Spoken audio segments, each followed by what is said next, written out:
Hey, Sean here with another quick hit. I want to talk again about Marcel the Shell with Shoes On. Very sweet movie. I've done another quick hit on this. But the thing I want to talk about today is the Groundhog Day effect. So this is a movie where some inanimate objects talk. We've got a shell who has conversations, who's able to talk, who walks around.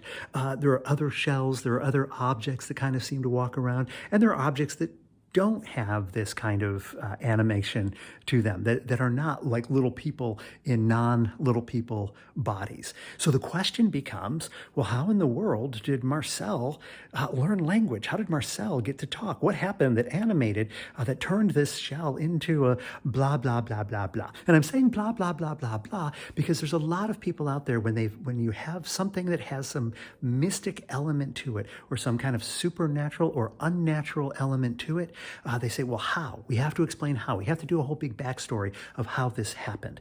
And sometimes, yeah, sure, sometimes it's confusing and it's a little bit too disorienting if you don't figure that out. But most of the time when we're explaining it, we get into that exposition dump feel where we're explaining it for the sake of explaining it. And it's usually the people who are making it who are mistrusting that their audience is mature enough to figure the rules out or just accept the rules. Go, oh, that's what the rules of the world are? Good, let's run with it. And the ones that trust tend to be the better ones. I call this the Groundhog Day effect because in Groundhog Day, initially when they were making it, there's the big question of, well, what traps Bill Murray in this loop where he's reliving the day over and over and over again? And if you pay attention, you will notice that the movie never addresses it. There were all kinds of ideas, apparently, when they were developing it. Of, he gets cursed by a gypsy, or he does something that upsets the angels, and he's in a purgatory. There's like all kinds of explanations that they could have gone with, and the explanation they went with is, oh, he's stuck in a day. Boom, that's it. No other explanation.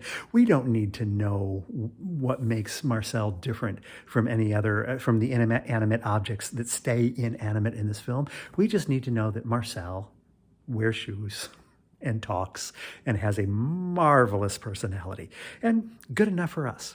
So the Groundhog Day effect. Think about science fiction movies that don't explain to you how a transporter works, versus the science fiction movies that are going to take 10 minutes out of the plot to try to explain to you, here's the rules and here's why the rules of the universe exist. So keep that in mind when you're developing your project, that maybe you can trust the audience and maybe you don't have to explain everything that's going on. This has been another quick hit.